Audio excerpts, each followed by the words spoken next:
Hi everyone, wanted to do another sportsbook review. Recently concluded this great book called Iron Mike, My Life Behind the Bench by hockey legend coach Mike Keenan with Scott Morrison. Really enjoyed this book.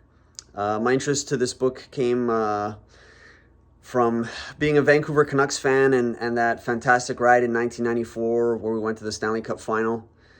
Cinderella story where we ended up playing the New York Rangers, which was coached at the time by Mike Keenan. The Canucks ended up being very close and, in my estimation, ran out of time. They went to 7 games, and the New York Rangers ended up winning 3-2 back in New York at Madison Square Garden to take the Stanley Cup. A heartbreaker, but nonetheless an incredible Stanley Cup run for the Vancouver Canucks at the time. And my fascination with the Rangers and Mike Keenan ever since that time, it seemed like also a team of destiny. And here in this book, Iron Mike, Mike Keenan goes over not only that chapter of his life where he was in New York as the coach of the New York Rangers that ended up winning the President's Trophy as the top team that season, but also ended up winning the Stanley Cup Finals in 7 games. Mike Keenan had an incredible journey as a coach, where he was coaching junior hockey, coached at the University of Toronto, where then he got into the Philadelphia Flyers organization because he was winning. He was always a winner as a coach. He went there and he did more of that. He won some more, won the AHL Calder Cup, then ended up promoting to the Philadelphia Flyers in 1985, I believe it was. Mid-'80s anyways. And first season he's there, the young Philadelphia Flyers make it to the Stanley Cup final, where they play a dynasty team of the Edmonton Oilers with Wayne Gretzky, Mark Messier, all the legends at that time, Yari Curry, Grant Fuhrer, Paul Coffey, Kevin Lowe, Glenn Anderson, all the legends on that team, just stacked. Glenn Sather was the coach. So many incredible figures that were ultimately Hall of Famers.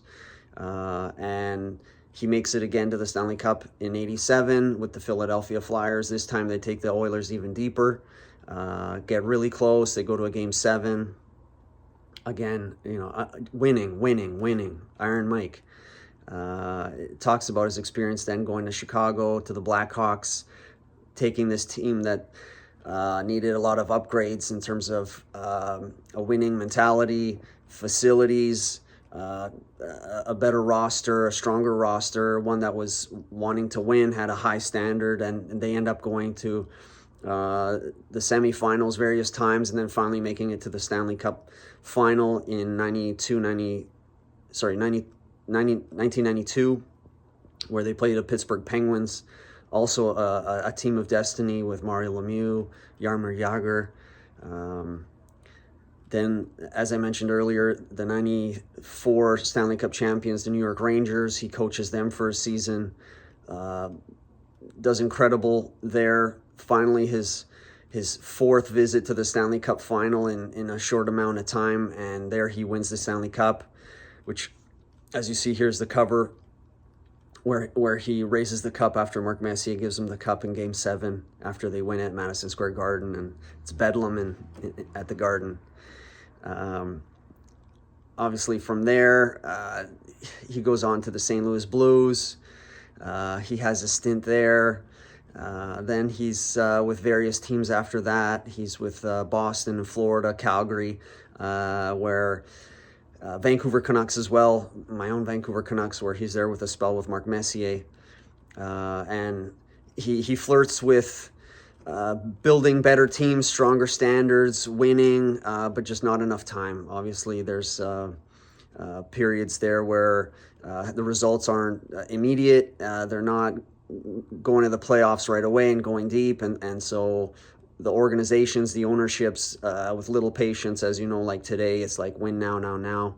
And he's given the door, unfortunately, before the projects, I think, can really take off and they can win, because he's proven that. His perspective on coaching, his perspective on how he treated players. He talks candidly, too, about later in his career, looking back, where he felt that he was wrong, where he felt that things could have improved. But nonetheless, he had an attitude that ultimately was very, very successful. Locker rooms where he brought in players that brought winning mentalities, that brought strong cultures to the locker rooms, where he didn't necessarily have to be policing all that, because they would self-police in there. And that was with the players that he would bring in that would establish a winning mentality and high standards and a winning culture. I think he also understands the fact that his style of coaching wasn't for everyone. Obviously, it was heavy-handed. It was harsh at times, but that's what created results. The standards were so high. The accountability was so high. He was abrasive with players, but the players whom he says too, some of them are still friends with him today.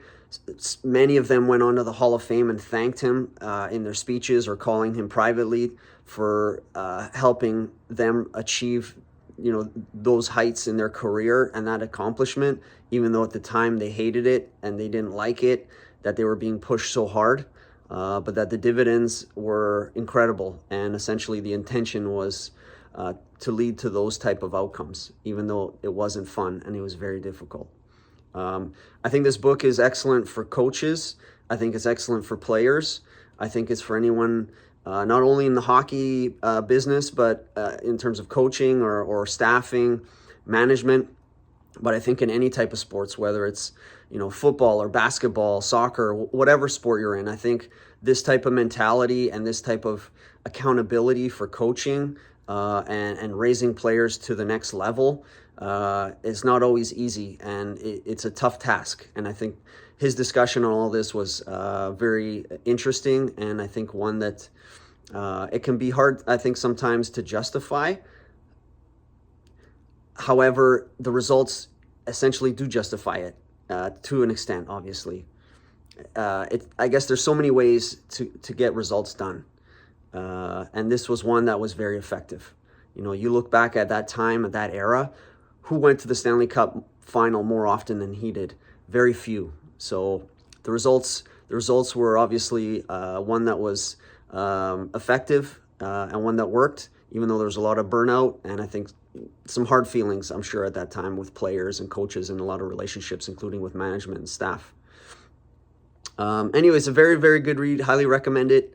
I didn't touch on the Canada Cup victories that he also had, because he coached some extraordinary Canada Cup teams that provided some incredible Canada Cup memories for this country too. So highly enjoyed it. Mr. Keenan, well done. Congratulations. You still broke my heart there with the Vancouver Canucks, but that was a Stanley Cup final to remember forever. So thank you. It was really wonderful. God bless.